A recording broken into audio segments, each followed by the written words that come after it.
Hola, buenas tardes. Pues vamos a seguir nuestra reflexión. El día de ayer estábamos caracterizando los principios como básicos, neurales, de fondo, sobre la modernidad. Y me interesa que quede claro, digamos, este horizonte, porque de lo que se trata es que podamos ir avanzando a pensar el tema de la comunalidad. Entonces decíamos el día de ayer que la modernidad es una edad del mundo que se impuso a lo largo de todo el globo terráqueo. En 1492 empezó su expansión y hoy prácticamente ocupa todo el mundo. Las universidades alrededor del mundo se fundamentan en sus planes de estudio, en su modo de enseñar, en las materias, en los autores, en los contenidos. Lo que aprendemos básicamente es ciencia moderna. Esto no solamente me refiero a las ciencias naturales, ¿no?, sino también a las ciencias sociales. ¿Se acuerdan que ayer estuvimos justamente tratando de exponer la diferencia entre sociedad y comunidad, que son dos modos distintos de entender las relaciones humanas que establecemos? Y decíamos, la sociedad, que se opone, ¿no?, a la comunidad. La sociedad es una sociedad de relación entre individuos, en donde cada uno de los individuos busca su propio interés, o sea, se ve a sí mismo como principio y fin. Entonces termina cosificando al otro, volviendo al otro como un objeto, ¿sí? Entonces, en una sociedad, todos los individuos se ven a sí mismos como principio y fin, ¿no? O sea, yo busco mi propio interés y en ese sentido me acerco a los otros en la medida que los otros me sirven para lo que yo necesito. O sea, no es que me intereso por el otro, o que busco acercarme al otro, o servirle al otro, o establecer una relación común, sino que hay una relación interesada, ¿sí?, egoísta. Entonces, en la sociedad moderna, las relaciones se dan así. O sea, cada uno busca su propio interés, el otro también, ¿no?, busca su propio interés y todos terminamos cosificados, o sea, todos terminamos convertidos en objetos. ¿Cómo? Exactamente, son relaciones de intereses utilizándonos unos a otros. Esta es la sociedad moderna, ¿sí? La sociedad moderna. Y es la que prácticamente, pues vemos en todos lados, o sea, se ha universalizado este tipo de relación. Cuando yo, por ejemplo, me subo a un camión, decíamos, hablo con el chofer y no es que le pregunto, oiga, Juan, ¿cómo está?, sino que le pago al chofer, no me interesa en absoluto quién es el chofer y no hay gran necesidad de establecer ninguna relación con él. Simplemente hago uso de la función de chofer y punto. Es decir, nuestras relaciones se van volviendo sumamente impersonales. Perdemos la humanidad, perdemos el trato con el otro. Yo creo que algo parecido también ha sucedido en Guatemala, pero en México, cuando yo era niña, todavía las relaciones eran mucho más humanas entre las personas. Es decir, aunque yo vengo de Ciudad de México, era muy común que uno se subía al autobús y hablaba con el de al lado y se ponía y ya, se hacía comunidad rápidamente, se hacían conversaciones en donde quiera. Hoy cada vez vemos que eso sucede pues menos. Ya no O sea, primero porque además todos estamos temerosos, ¿no? El narcotráfico ha mermado las relaciones y ya no es posible como establecer tan fácilmente la confianza de unos a otros. Y entonces vamos transitando cada vez más hacia este tipo de relaciones de la sociedad moderna y vamos perdiendo precisamente la comunidad. Más bien, hoy en día, pues hay relaciones comunitarias solamente como muy circunscritas en lugares concretos, pueblos originarios, digamos, lugares donde se tiene específicamente el interés de establecer una relación comunitaria. Podemos también experimentar ese tipo de relaciones al interior de la familia, aunque a veces también en las familias se pierde la relación comunitaria, pero todavía hay como ese interés, ¿no? de establecer realmente una relación humana con el otro, de que me interese el otro por el otro, ¿no? Que no estoy yo tratando de sacar provecho, sino que hay la posibilidad, ¿no? verdadera de un encuentro entre seres humanos. Entonces, hemos visto, ¿no? cómo la modernidad se va globalizando y hoy estamos en un punto, digamos, de inflexión. Aquí decíamos, ¿no? Venían como un montón de culturas distintas, plurales, y de pronto, en 1492, como que empieza un solo camino, que es la modernidad. O sea, se acaba la diversidad y ahora se establece todo a partir de reglas del juego que son para todos. Por ejemplo, si nosotros vemos todos los organismos internacionales, pues prácticamente se basan en la misma cosmovisión moderna, científica, de derecho internacional. O sea, nadie pone por delante su visión de cultura o de civilización, sino que todas esas organizaciones internacionales tienen la misma estructura, que es la moderna colonial. Hoy en día estamos llegando a un momento en la historia, ahora, en donde la humanidad se comienza a plantear los problemas de la modernidad, porque es a todas luces, no se puede esconder que tenemos una crisis en todo sentido. Digamos, la crisis que quizá nos toca de manera más dolorosa y palmaria, que no nadie puede cerrar los ojos ante eso, es la destrucción de la vida, la extinción de las especies, ¿no? El problema de la crisis climática. Es decir, ese tipo de problemas ya nos tocan a todos. No podemos cerrar los ojos ante ello. Entonces, decía, hay un estudio que se hizo en los años 70 que decían que estábamos llegando al punto de no retorno. Es decir, que si no cambiamos nuestro modo de vivir, ya, o sea, en lo inmediato, iba a ser imposible poder revertir el daño que la modernidad ha infligido al planeta Tierra. Entonces, como que cada vez más va llegando a la conciencia de nuestros pueblos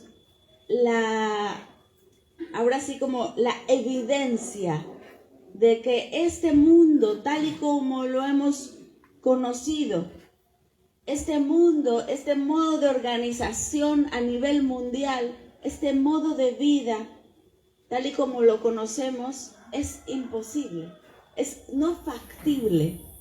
O sea, si continuamos así, pues veremos la destrucción de la vida en la Tierra muy pronto.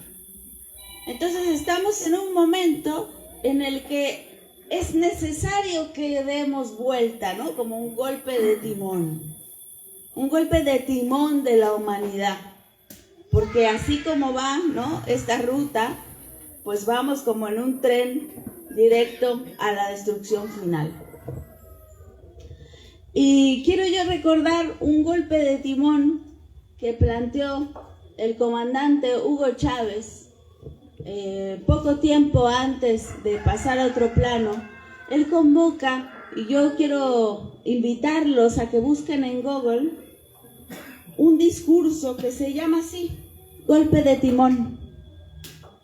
Es un discurso que vale la pena ver, hay varias versiones, vean la larga, en donde él dice, él junta a todo su gabinete y él dice, bueno, hemos estado trabajando durante todo este tiempo, así, llevando adelante la revolución bolivariana, pero hay un tema que tiene que ser el central de nuestra revolución, que es la construcción de comunas. Y entonces agarra así a todos sus ministros y empieza a decir, ¿quién de ustedes es parte de una comuna? Pues bueno, ya ahí empezaron a tener problemas los ministros, ¿no? Porque bueno, estaban ahí en la lucha, trabajando, pero no necesariamente estaban articulados a una comuna. Y entonces decía él, bueno, primer mandato, ¿no? Todos los ministros tienen que estar articulados en comunas, porque no podemos hacer revolución sin una conciencia comunal, una práctica comunal y una política comunal. Y entonces él decía, estamos cayendo en una trampa, la trampa del nombre. Es decir, hablamos de que somos una revolución bolivariana, socialista, y entonces vamos caminando por la calle y vemos la calle socialista, la farmacia socialista, ¿no? O sea, vemos el socialismo regado en todas las cosas que hacemos. Pero, ¿es acaso una calle socialista, una farmacia socialista, simplemente porque le pongamos el nombre? Por supuesto que no. Entonces él decía, ¿qué es lo que tenemos que hacer nosotros para transformar por dentro la realidad y efectivamente acercarnos al socialismo? Eso es lo que tenemos que nosotros reflexionar. Y él ponía el énfasis en el tema de la comuna, diciendo, la comuna es la verdadera revolución, es el núcleo de la revolución. ¿Por qué? Porque tenemos una sociedad moderna. Nadie se interesa por nadie.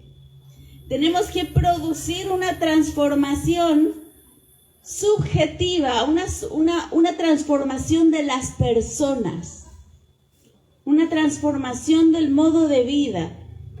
No es solamente que nos reunamos y nos pongamos de acuerdo y salgamos a la lucha y hagamos una manifestación y paremos las calles, ¿no? Para lograr nuestras reivindicaciones. Ha habido a lo largo del siglo XX, van a estar conversando sobre todo con Ramón, el tema de las revoluciones. Ha habido revoluciones de todo tipo. Pero ¿qué cosas han faltado en esas revoluciones? Eso va a ser interesante que lo vayan conversando y Ramón va a entrar de manera más puntual sobre este tema. ¿Qué revoluciones se han dado, ¿no?, a lo largo del siglo XX y qué tipo de revolución es la que nos llama este momento histórico en el cual estamos viviendo? Entonces, el tema de la comuna toca como las fibras más profundas y es realmente, digamos, la revolución comunal, la revolución más radical que podríamos nosotros pensar. Y bueno, y eso nos devuelve, por supuesto, la pregunta, ¿qué tipo de movimiento queremos ser? ¿Qué tipo de revolución queremos encarnar? ¿Qué tipo de proyecto vamos a llevar a cabo en nuestros movimientos? En Codeca, por ejemplo. O sea, ¿qué demanda la lectura histórica, coyuntural, de país. ¿Qué es lo que queremos construir? Y dónde también nos vamos a hermanar. Porque también si algo, pues vamos dándonos cuenta, es que pues solos podemos hacer poco. En la medida en que nos vamos uniendo luchas, pues vamos logrando mayores transformaciones y mayor profundización de los cambios. Entonces, es importante por eso que vayamos como contrastando, ¿no? ¿De dónde vamos saliendo? ¿Cuál es el enemigo principal? ¿Qué significa la modernidad? Para que la podamos identificar. Porque la modernidad, bueno, es una edad del mundo, pero decíamos también, es un mundo, o sea, es una cosmovisión, una visión. Es como los lentes que tenemos ya puestos. Nos levantamos cada mañana y abrimos los ojos y vemos el mundo de una manera. Si yo soy, por ejemplo, me he crecido como una persona educada al interior de la modernidad, pues yo me voy a despertar en la mañana y voy a ver alrededor de mí un montón de cosas, ¿no? Veo la cama, el techo, la casa, ¿no? O sea, estoy rodeado de cosas. Pero ¿es eso así? Esa es la única manera de experimentar el mundo, de experimentar la vida. Eso es como lo que tenemos que empezar a cuestionarnos, porque es posible transformar nuestros modos de ver el mundo. Es decir, no porque hayamos crecido, nacido, desarrollado al interior del mundo moderno, quiere decir que nos vamos a quedar ahí. Es posible transformar nuestra visión del mundo, pero ahora primero tiene que ser una decisión de vida, y después hacer como el trabajo, que siempre un trabajo entre todos, para ir caminando hacia otro lugar.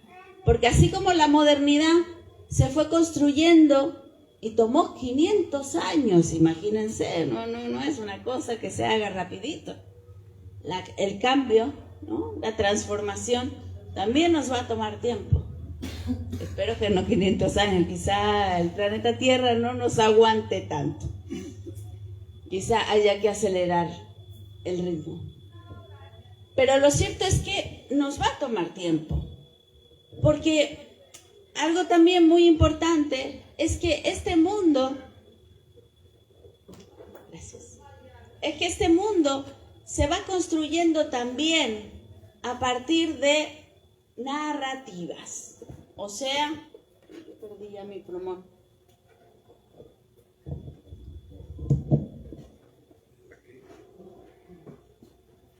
Narrativas,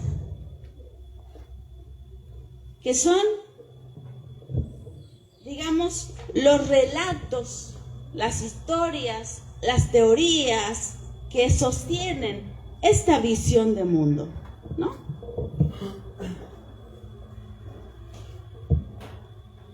Y estas teorías, ¿no? Estos relatos, hay que empezar a cuestionarlos. Por ejemplo, uno de los relatos es que somos individuos. Eso es un relato. O sea, yo puedo abrir los ojos y verme a mí mismo como individuo. O sea, y eso forma parte de una cosmovisión, pero no necesariamente tiene que ser así. Decía Enrique Dussel, el individuo no existe, porque todos tenemos un ombligo, o hay alguien que no tenga. Todos tenemos un ombligo, y ese ombligo quiere decir que venimos de alguien. Entonces no somos individuos, somos comunidad en esencia. Tenemos ahí la marca de que somos comunidad, que además vinimos al mundo adentro de alguien, adentro de la piel de alguien. Imagínense qué cosa más radical. Que los primeros pensamientos que tuvimos fueron pensamientos no nuestros, no fueron pensamientos individuales, sino que fueron exactamente los primeros mapas neuronales que tuvimos, todos los que estamos aquí, son mapas que se crearon a partir de la experiencia de otra persona, que es nuestra madre. Si nuestra madre estaba feliz, si nuestra madre estaba triste, si estaba sufriendo, si estaba viviendo un embarazo gozosa, si estaba preocupada, esas experiencias primarias que no son individuales, ¿ven? Son experiencias de otra persona.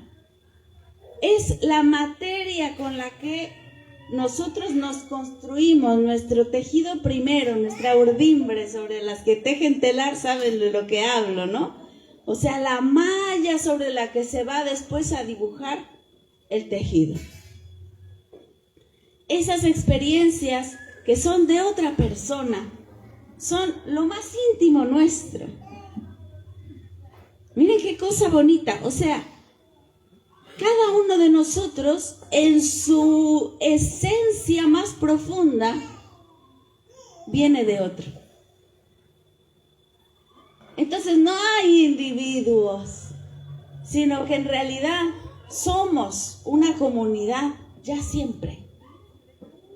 Lo que pasa es que nosotros podemos desconectarnos de esa experiencia fundamental y podemos olvidarla, y podemos encubrirla, y podemos ya agarrar el portafolio y verme a mí mismo como un individuo. Pero eso es encubrimiento. Entonces voy a empezar a hacer un dibujito. Yo no sé si puedo usar también ese, porque voy a necesitar varios espacios para dibujar. Si quieren, déjenlo ahí, a lo mejor, y no sé si desde ahí ven bien. Bueno, hay que algunas son letras y otros son dibujos. Ándale, ahí está perfecto. Entonces, lo que quiero dibujarles aquí es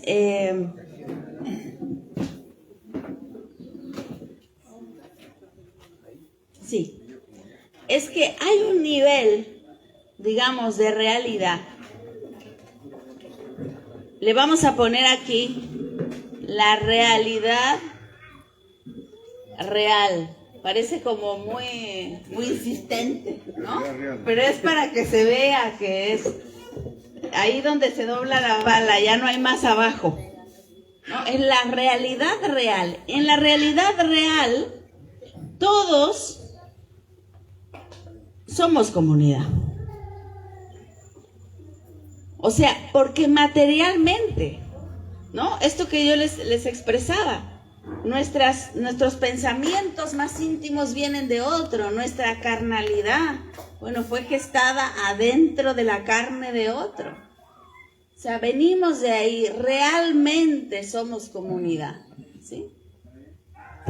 Pero la otra cosa también, muy importante, es que la relación con la naturaleza es parte constitutiva de nuestro ser. Es decir, podemos comer Pachamama y solo Pachamama, que si alguien come otra cosa, se muere. ¿Sí? Y ahí está la comida moderna, ¿no? Si no, todo el cáncer que produce y todos los problemas que produce. Entonces, la relación que nosotros tenemos, ¿no?, como comunidad es real, nos constituye, es nuestra carne. Pero también la relación, está muy difícil poder ejemplificar la Pachamama, pero voy a poner aquí un arbolito. La relación con la naturaleza es también radicalmente fundamental, o sea, inherente a nosotros. Es más, como decíamos ayer, estamos muy acostumbrados a pensar la naturaleza ahí, afuera de la palapa, ¿no? Pero en realidad la naturaleza la tenemos nosotros incorporada. Es decir, somos naturaleza.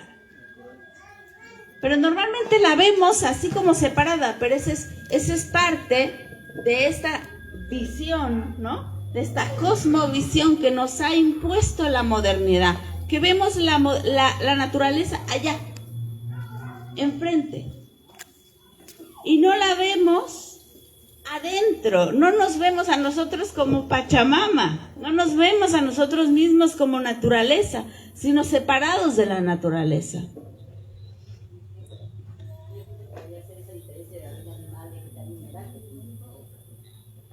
Exacto. Todos formamos parte, pero hay como esta obsesión taxonómica, esta obsesión de la modernidad, de organizarlo todo, ¿no? De distinguirlo todo, de separarlo todo, de hacer disciplinas para cada cosa, de atomizar la realidad, de separarnos unos a otros. Y tenemos que ir nosotros como volviendo a trenzar la maraña, porque esa es nuestra realidad.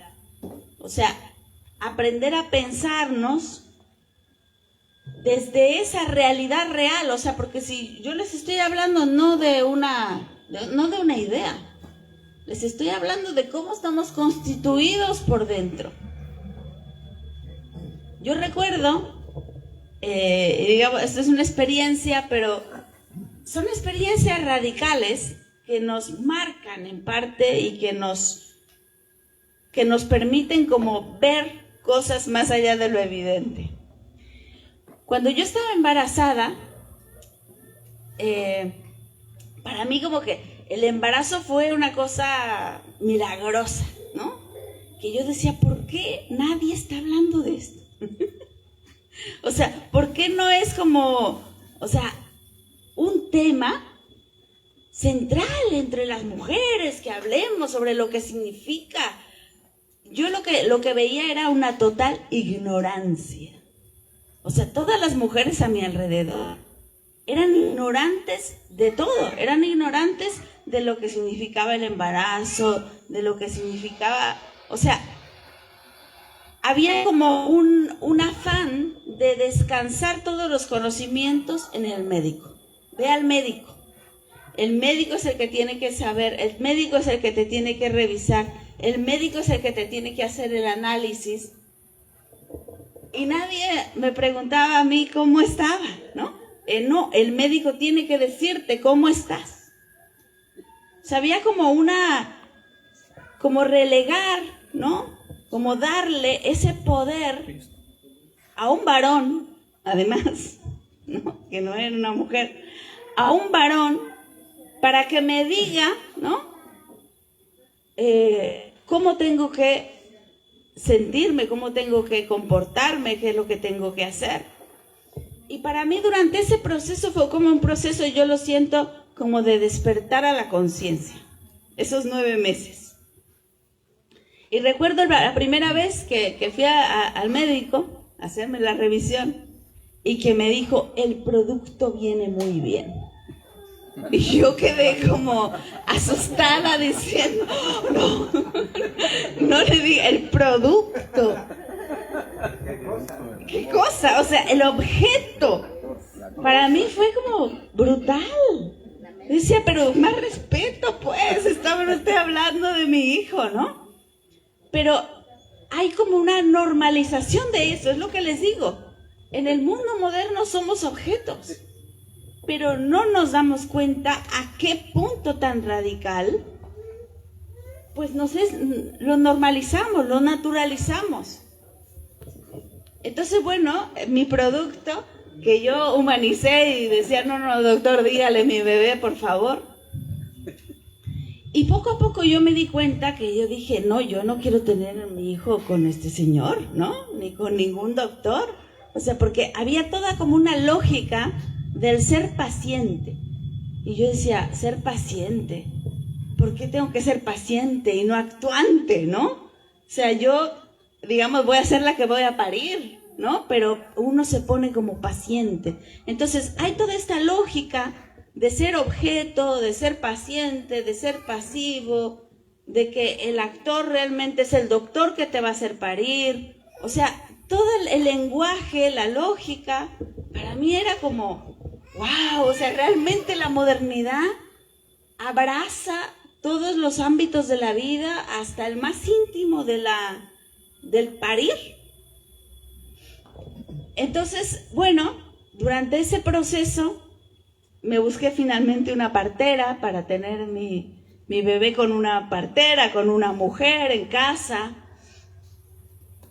Y todo, digamos, todo el medio era un medio hipermoderno, por supuesto, de la ciudad, en donde era como un escándalo, ¿no? Que yo quisiera tener un bebé así como Dios nos dio. Y había como siempre esta sensación de inferiorizar el tener un bebé de manera natural, ¿no? Entonces había como vas a tenerlo, ¿no? Como las mujeres en las cavernas, ¿no? Esas expresiones había como la gente del campo, o sea, pero todo eso significaba, por supuesto, inferiorizarlo, ¿no? O sea, ¿cómo vas a tener? No lo vas a tener en un hospital blanco, limpio y desinfectado, y si hay algún problema, o sea, todos los prejuicios de la modernidad para poder dirigirse a algo que es una experiencia tan humana, tan íntima, tan propia, tan cotidiana. O sea, todos los días nacen cuántos niños en el mundo, y sin embargo hay todo un mecanismo ahora sí que de industrialización del nacimiento, que ha deshumanizado por completo ese momento tan fundamental. Y bueno, en ese proceso yo me puse como a leer mucho sobre partos y experiencias de partos, y me fui como cada vez más asustando del modo como vienen los niños al mundo en el siglo XXI. En México, por ejemplo, los datos son así, pero de espantarse, ¿no? El 70% de las mujeres tienen cesáreas. Y tienen cesáreas, pues porque es un negocio que todos sabemos, ¿no? Entre más rápido te sacan al hijo, y además más caro te cobran, ¿no? Porque implica más gestión, anestesia, más elementos, o sea, el negocio, como siempre, ¿no? Permeando la reproducción de la vida. Pero también hay como una cultura del terror con respecto al parto. O sea, hay muchas mujeres que eligen tener una cesárea, ¿no? Hay una falta de conocimiento sobre lo que implica una cesárea. Y yo siempre digo, una cesárea necesaria, bendita cesárea, ¿no? O sea, una cesárea en momentos en donde la vida se pone en riesgo, pues es la cosa más maravillosa que pueda haber, esa oportunidad de que uno pueda salvar la vida de la madre y del hijo. Pero hoy en día vivimos una industrialización del parto. Y esa industrialización implica una mecanización, un ingresar con la ciencia y con una ciencia del negocio hasta ese momento tan fundamental. Las consecuencias de eso.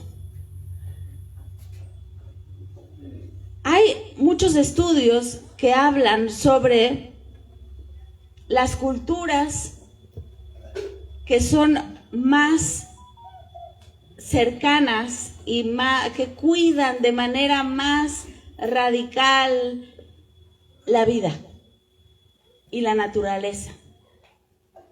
Nuestros pueblos originarios justamente se encuentran entre esas culturas que tienen una relación simbiótica con la naturaleza. son culturas también que cuidan mucho ese primer momento del parto.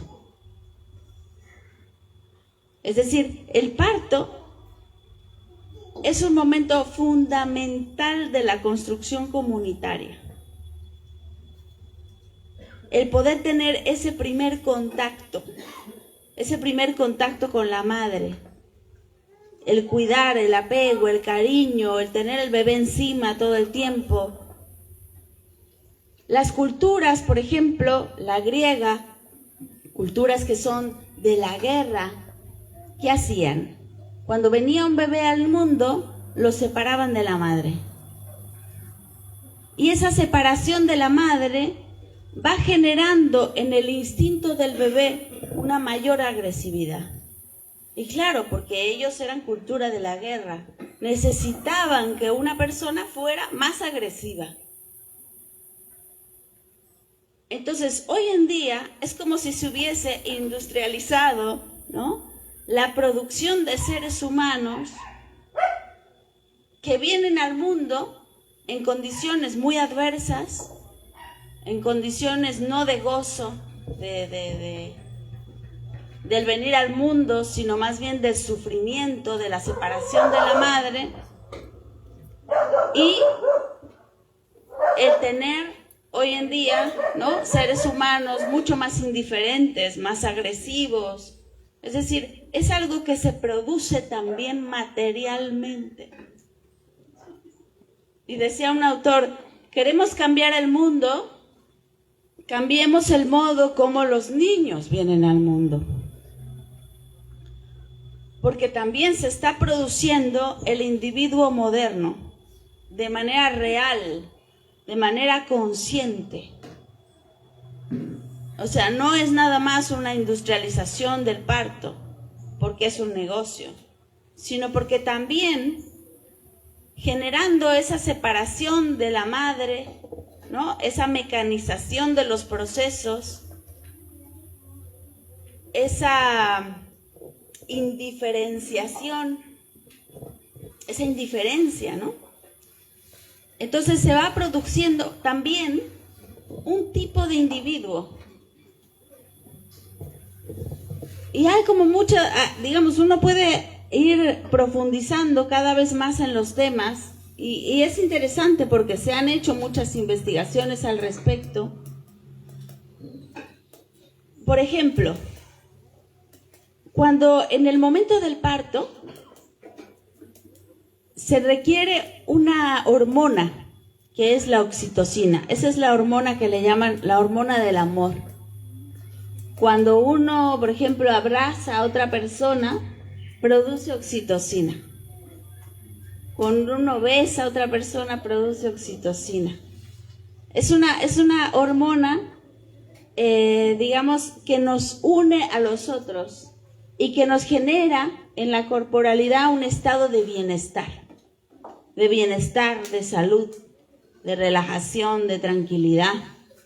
O sea, es una hormona muy importante de nuestra corporalidad. Cada vez menos generamos oxitocina en este mundo moderno por la prisa, porque hay menos contacto. Es decir, pero la oxitocina es una hormona muy importante. En el momento del parto se genera un montón de oxitocina, o sea, la mujer es una bomba de oxitocina. Y la oxitocina también lo que hace es que relaja. O sea, relaja todos los tejidos. ¿Para qué? Para que puedan flexibilizarse y el bebé pueda salir. La hormona contraria a la oxitocina es la adrenalina. ¿Les suena conocida? La adrenalina es la que uno genera cuando está bajo estrés. Entonces, si generas oxitocina, no generas adrenalina. Y si generas adrenalina, no generas oxitocina. Para que se pueda dar un parto, tiene que haber mucha oxitocina. Eso es lo que desata como todo el proceso. ¿Qué pasa cuando una mujer, ¿no?, llega al hospital y se le somete a un montón de preguntas, a las luces, a esto, a lo otro? Está en estrés. No se puede relajar. Exactamente, entonces no se puede relajar.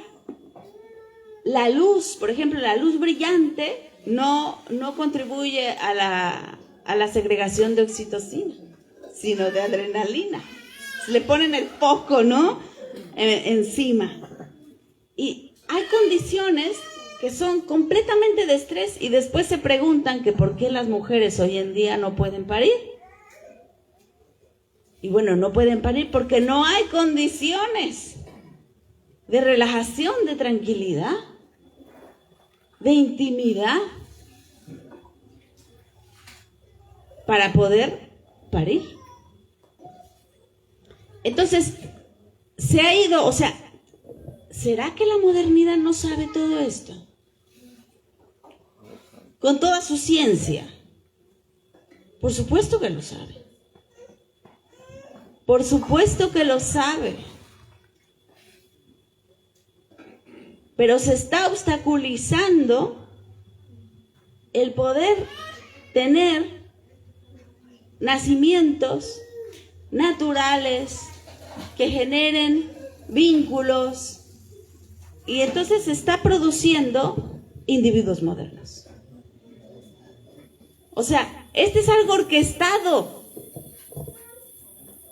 es algo producido efectivamente.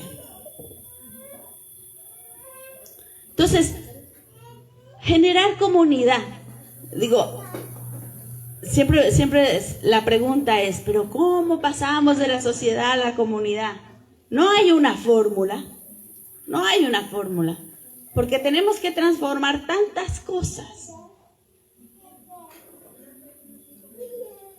que es como una revolución, ahora sí, una revolución permanente también. En muchos sentidos, hay que transformar el modo como vienen nuestros hijos al mundo. Las mujeres tenemos que recuperar la sabiduría del parto. Yo recuerdo que tenía que empezar a dar pecho, no había una sola mujer a mi alrededor, imagínense la modernidad in extremis. Una sola mujer a mi alrededor que me pudiera decir cómo se da de mamar. Nadie sabía. Y yo cada vez, o sea, pasaba el tiempo y cada día estaba yo más enojada. Yo decía, pero ¿cómo puede ser que las mujeres hemos entregado este conocimiento y que no sepamos nada de nada? No sabemos cómo parir, no sabemos cómo dar de mamar, no sabemos ser comunidad entre nosotras, ayudarnos, apoyarnos, ser más tribu. Y bueno, yo dije, pues yo quiero cambiar la historia de las nuevas generaciones y yo quiero acompañar a mi hija en su parto y acompañarla en su dar de mamar y poder recuperar todo ese conocimiento porque es nuestro. Ha sido nuestro por los siglos de los siglos y un día nos lo arrebataron y nos dijeron que el médico sabía mejor cómo dar de mamar y cómo parir. Aunque él no tiene vulva y no tiene ni siquiera la experiencia de cómo parir. Pero ahora tenemos que ir a cursos donde ellos nos dicen cómo tenemos que hacer. ¿Y qué momento entregamos las mujeres eso que nos pertenecía a nosotras? Tenemos que volvernos otra vez mujeres sabias de la vida y recuperar todo ese conocimiento. Y yo recuerdo, así como, y llegué a todo esto, porque quería contarles esa experiencia, que justamente ahí, o sea, en ese momento del parto, de la mujer pariendo, yo dije, pero es que somos Pachamama, ¿por qué es que esto no lo hemos integrado en nuestra vida? O sea, hay como un túnel, ¿no? Como un túnel de la vida que nos conecta con todas nuestras ancestras de toda la historia. Una vida ininterrumpida del cual, wow, hoy soy parte, ¿no? en este túnel de la vida, en este ciclo de la vida. Y esa conciencia de recuperar la comunidad, que no es solamente una comunidad presente, de hoy día, de los seres humanos hoy en día, sino que también es una comunidad que nos conecta con nuestros ancestros. Porque nuestros ancestros también están aquí en nosotros, están aquí en nuestra carne, en nuestra memoria, en nuestras palabras, en nuestras luchas.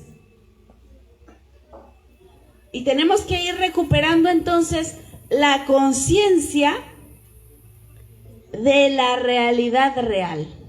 ¿Ve? Porque no estoy hablando de un invento. No les estoy diciendo, no, ahora hay que irnos a los relatos de quién sabe quién para recuperar la comunidad. No, les estoy hablando de la realidad que somos. Que somos Pachamama, que somos también esa historia de nuestros ancestros, que lo tenemos en la sangre y en la carne. Solo que nos hemos olvidado. Hemos perdido esa conciencia. Entonces vivimos en una realidad. Otra vez ya perdí el pulmón. A ver, acá está el corazón. Entonces, acá tenemos, ¿no?, otra realidad, que es la realidad aparente. Esta es la realidad de la modernidad. Y aquí se nos dice que somos individuos, que en el mundo hay objetos y que la naturaleza está en otra parte.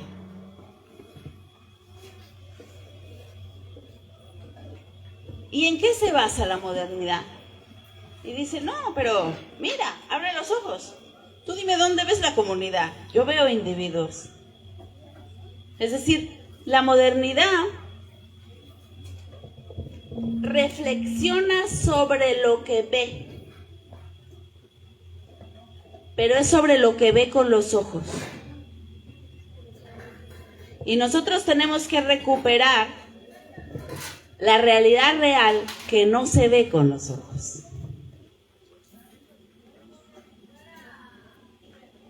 Esa realidad real se recupera haciendo esta reflexión. Se recupera en la memoria. Se recupera en la conciencia. Lo que pasa es que la modernidad, como parte de lo que se ve, pues es como muy inmediata. Y por eso nos confunde. Y por eso parece que lo que es real es la realidad aparente. Y tenemos que recuperar entonces la realidad real. ¿Se entiende? Claro. Entonces, quería comentarles, hay una autora que a mí me ha parecido muy interesante, se llama Laura Goodman, tiene trabajos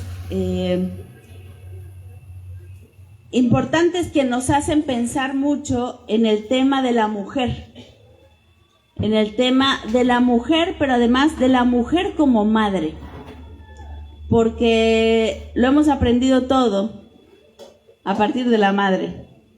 Así que, bien o mal, es una relación que tenemos que pensar y que tenemos que sanar también.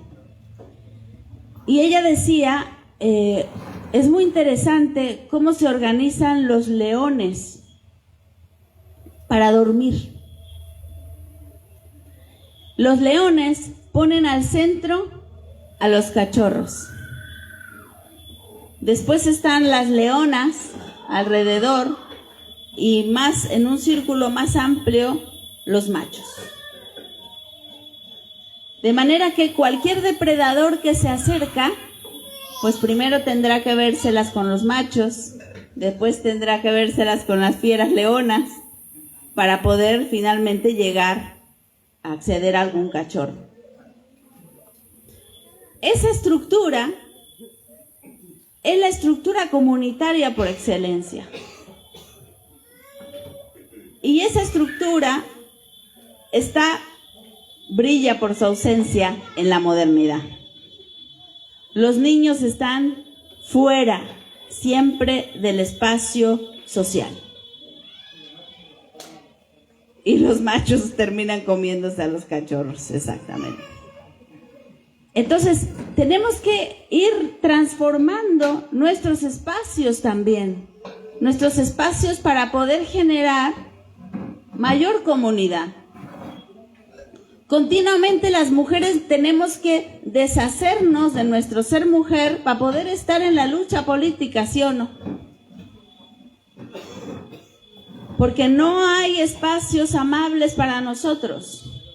Hay espacios en donde se nos exige que seamos como un varón, que tengamos la disponibilidad del varón, el tiempo del varón, y tenemos que transformar eso.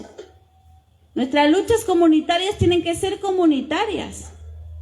Tienen que traer al centro a los niños también. Tienen que ser parte de nuestra lucha. Porque ahí es donde también está garantizada la continuidad de la lucha, la continuidad de la comunidad.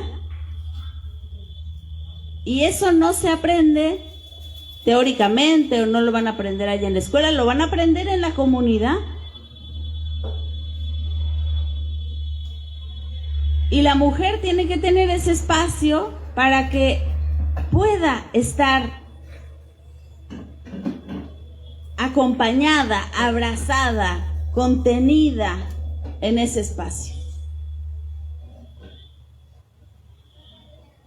Así que también será bueno, ¿no?, que pensemos, por ejemplo, espacios de formación también para niños.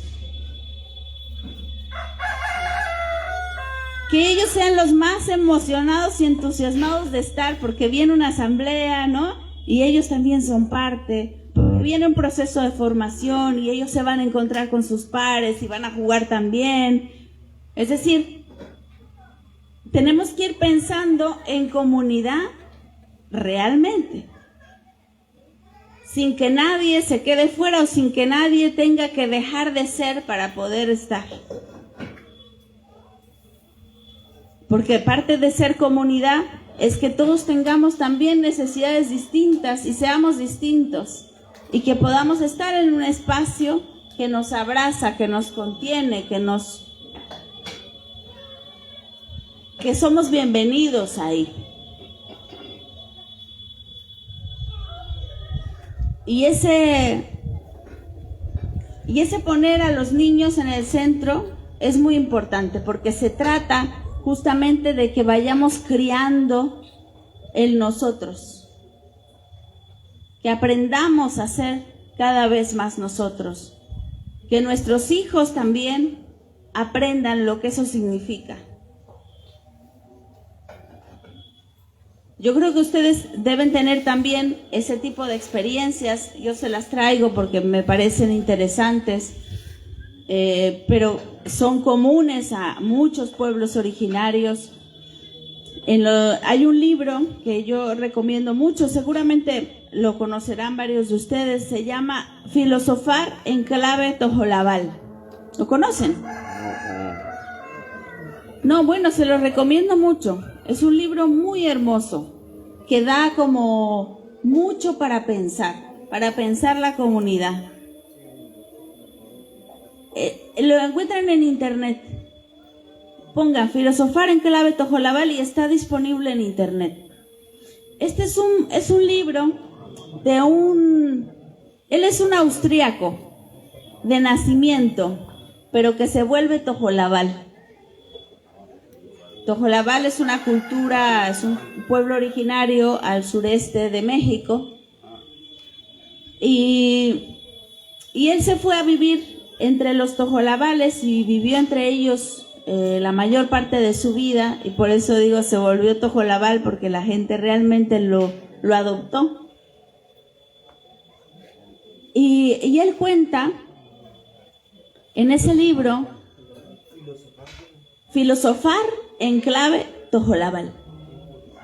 Entonces él cuenta, y es muy bonita la historia con la que comienza el libro, porque dice que él llega por primera vez me parece que es a Chiapas, a una comunidad.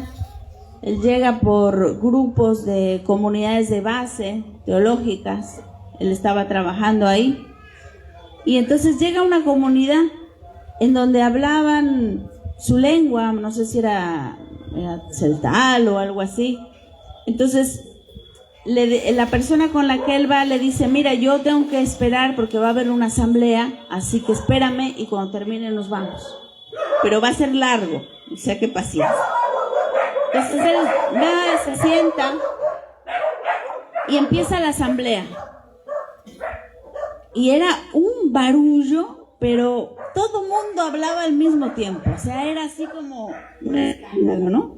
Y dice, pero había una palabra que se escuchaba todo el tiempo, que era tic.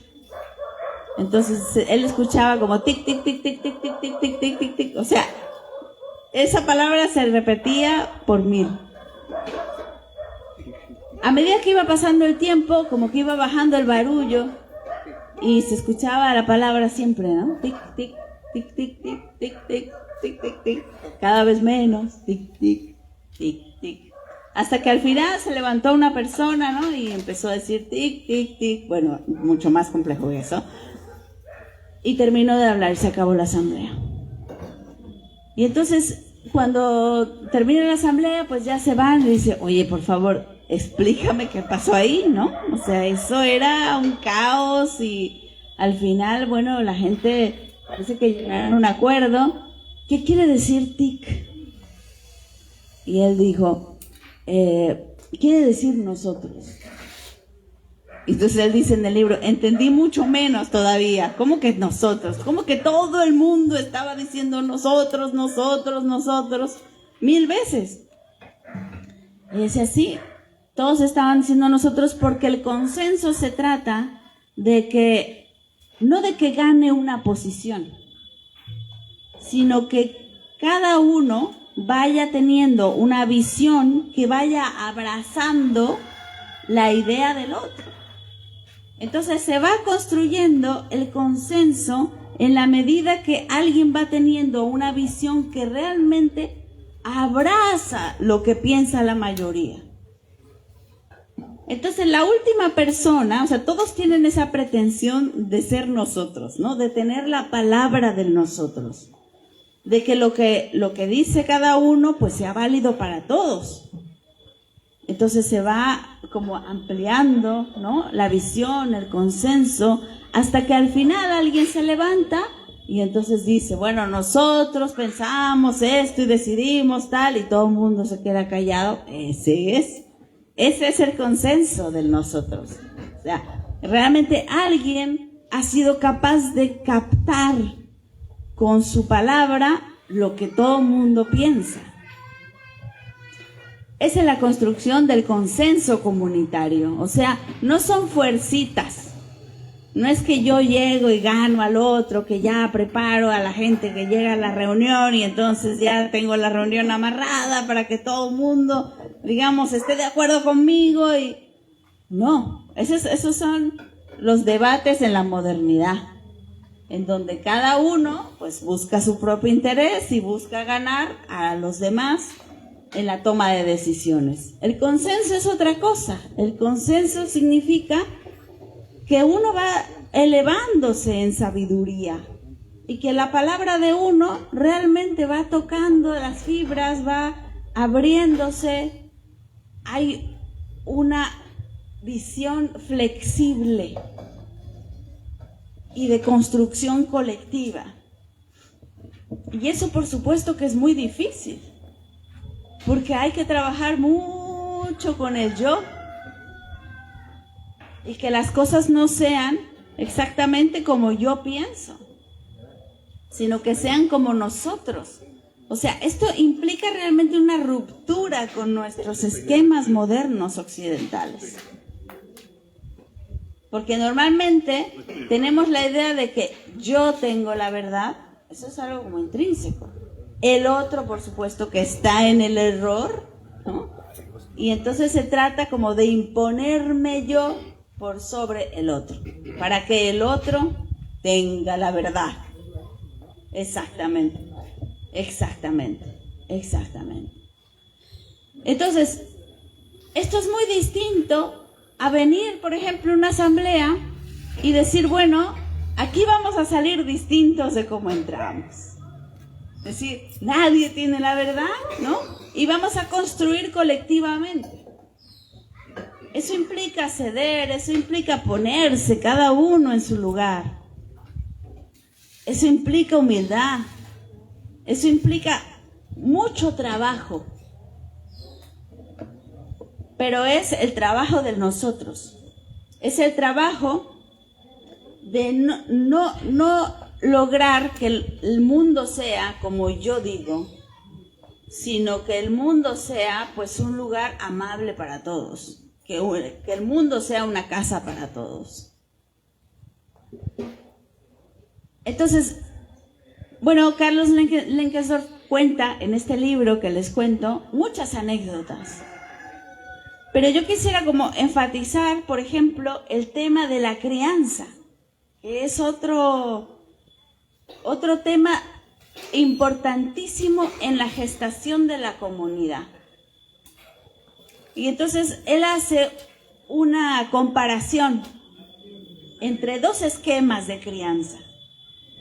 Y entonces dice, bueno, en esta comunidad Tojolabal, ¿no?, cuando una mujer tiene un bebé, pues el bebé pasa a estar en el rebozo, ¿no? Aquí en nuestros pueblos es algo normal. Y la mamá, pues se va a trabajar, porque pues hay que plantar la milpa, hay que hacer trabajo comunitario, y entonces la vida sigue.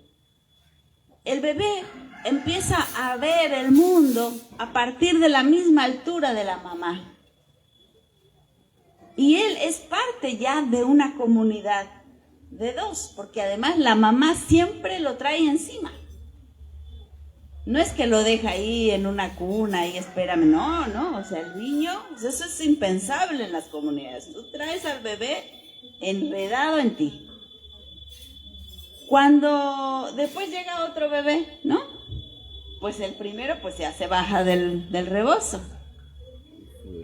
Cuando el segundo ya se baja del rebozo, pues entonces el chiquito tiene que hacerse cargo del otro más chiquito.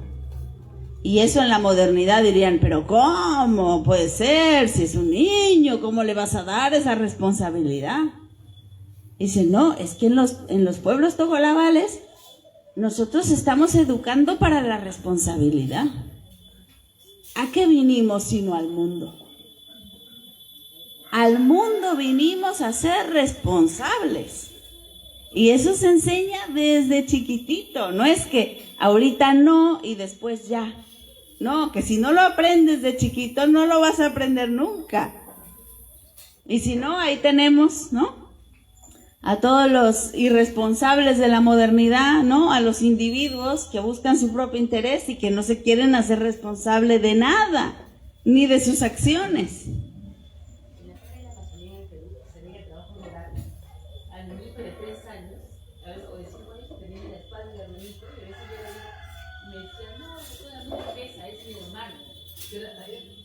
Sabiduría política, ¿no? No me pesa, es mi hermano. Claro. Es la carga de la vida, pero esa no pesa. Sí, claro. Hermoso. Bueno, en la Biblia, ¿no? No está esa pregunta que le hace Dios a Caín. ¿Y dónde está tu hermano? Y que no puede responder. De alguna manera, esa es la pregunta que deberíamos tener todos adentro. ¿Y dónde está tu hermano? Tenemos que saber dónde está mi hermano, porque soy responsable. Entonces, esa responsabilidad que empieza siendo una responsabilidad chiquitita, a medida que voy creciendo, la responsabilidad va siendo mayor. De manera que, cuando llegamos al tema de la política, entonces es cuando vemos que la educación se vuelve política. ¿no? O sea, hay una relación entre la educación y la política. El sujeto que estamos criando, del que después tenemos como autoridad. Esto es muy importante. Este responsable, ¿no? Después llega a ser el responsable de toda la comunidad. Eso significa ser autoridad. No significa tener un puesto de mando. Significa tener un puesto de responsabilidad. Entonces, en la medida que vamos creciendo, en la comunidad se trata de que vayamos creciendo en responsabilidad y que un día seamos capaces de cargar con el peso de la comunidad, en donde yo ya no me represento a mí mismo, sino que represento la voluntad de todos. Y por eso lo que yo opine está de más. Porque el mandato me lo da la comunidad. Y esa es la sabiduría, ¿no?, de nuestros pueblos originarios cuando ejercen un mandato, como mandar obedeciendo. Ahí sí que se pone en suspensión el yo. Ya no es lo que yo piense, lo que yo quiero, no. Es qué es lo que dice la comunidad. Eso es lo que me toca. Es lo que me toca llevar adelante.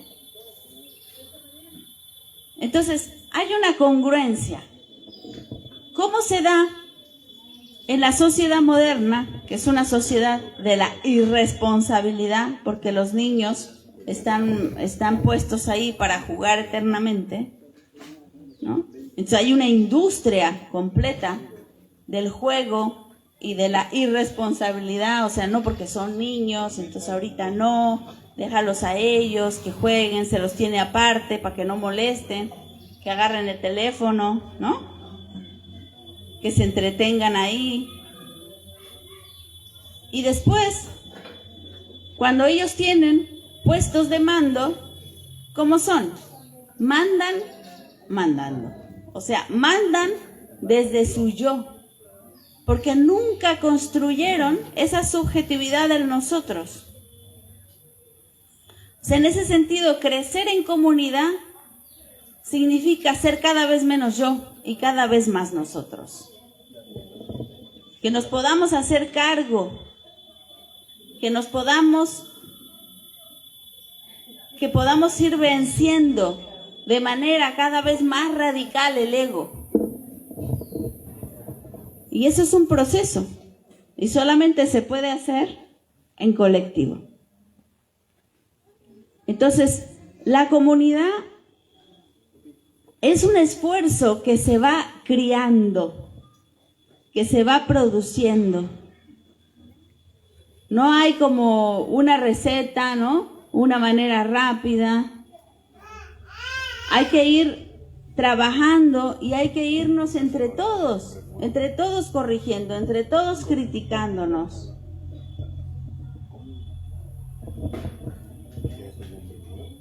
Lo fundamental es que sepamos poner en el centro de todo, dice Enrique Dussel, es la vida, ¿no? La producción y reproducción y desarrollo de la vida.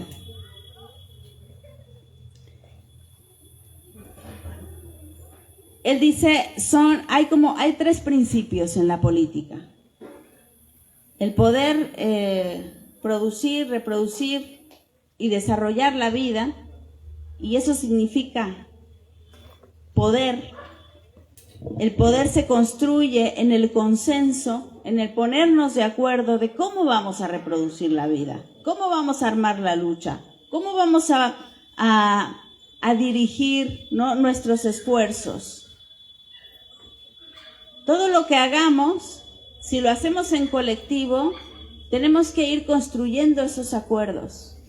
Y en la medida en que esos acuerdos sean fuertes, en la medida en que todos nos sintamos sumados, entonces tenemos más poder. El poder se construye en el consenso.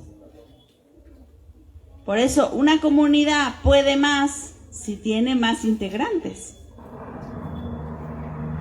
Porque el poder es una suma de voluntades. Y eso es muy importante que lo sepan nuestros movimientos.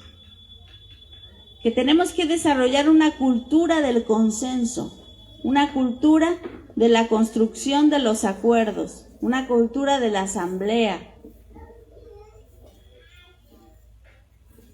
Porque uno solito pues puede poquito, pero todos en comunidad pues podemos mucho más. Es decir, los proyectos que se pueden ir construyendo pues pueden ser más relevantes, más grandes, más importantes. Y finalmente todo en política se construye a partir de consensos. La constitución política fue en algún momento un consenso. Que bueno, después ya quedó ahí como un consenso del pasado y a veces hay que actualizarlo porque esa constitución ya no nos sirve para reproducir la vida ahora o porque esa constitución no tiene los elementos para los cambios o las necesidades que tenemos en algún momento. Y aquí, por ejemplo, quiero yo contarles una anécdota que me parece importante y que tiene mucho que ver con ustedes, con el Estado plurinacional. En Bolivia, cuando todavía no eran Estado plurinacional, que empezaron a llevar a cabo asambleas y reuniones de la gente que se iba poco a poco aglutinando alrededor del proceso de cambio. Saben, Evo Morales ganó en el 2006 y ganó con una amplia mayoría de gente que veía en él la posibilidad de generar un proceso político distinto de todo lo que se conocía.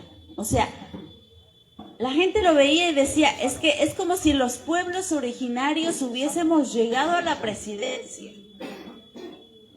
¿Cómo vamos a hacer política?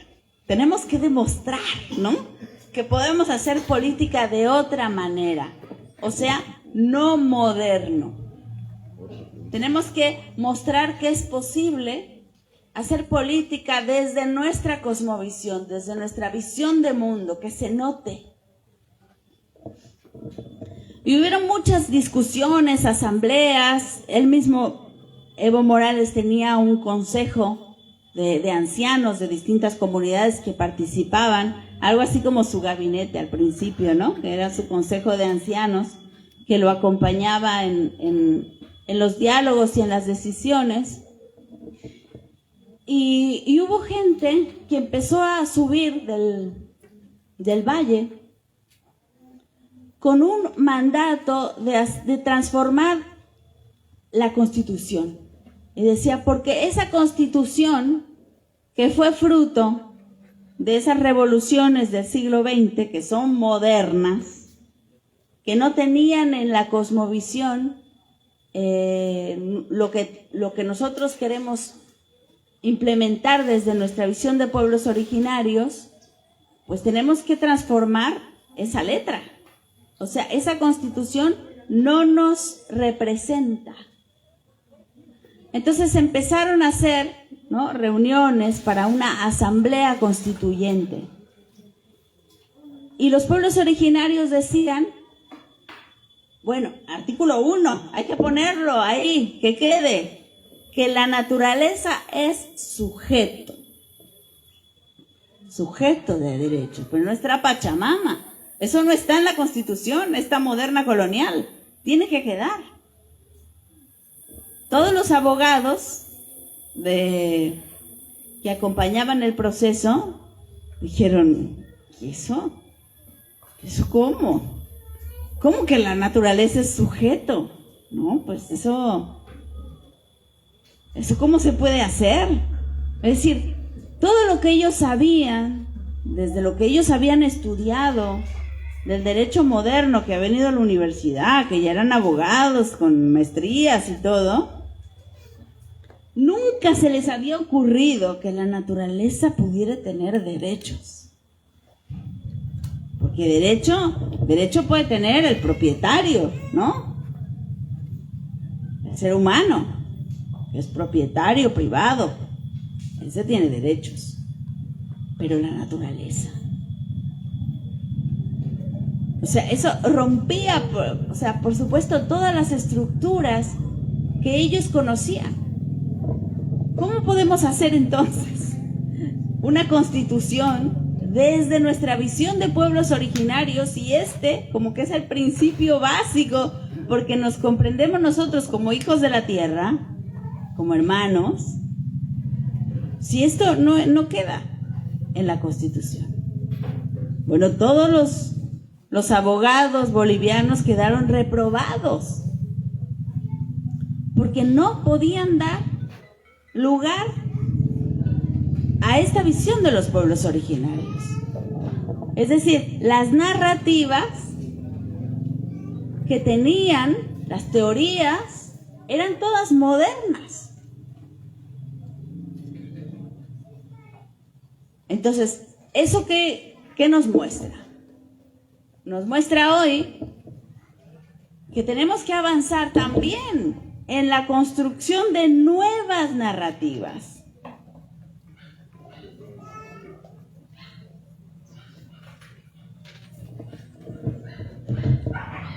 O sea, necesitamos hacer muchas cosas de nuevo.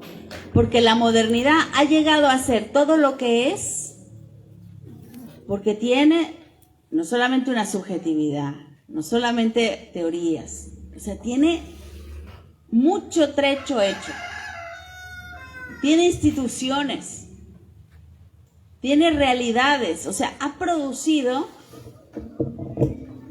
en muchos sentidos el correlato para poder imponerse.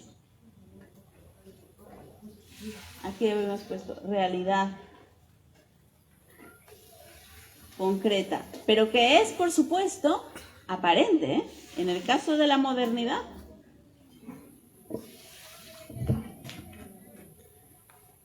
Entonces, nosotros desde la comunalidad vamos a tener que producir también lo mismo. Vamos a tener que producir una subjetividad, narrativas, instituciones, modos de organizarse, medicina. Claro que no tenemos que inventarlo todo desde cero, porque ya nuestros pueblos han hecho mucho camino. Tampoco es que nos tengamos que asustar y decir, no, pues ahora vamos a empezar todo de nuevo. No, no es empezar todo de nuevo, porque nuestros pueblos, como bien me han corregido, no fueron derrotados. Tenemos también 500 años resistiendo y 500 años de modos de vida en concreto. 500 años de sabiduría que también tenemos que sistematizar, recoger, cultivar.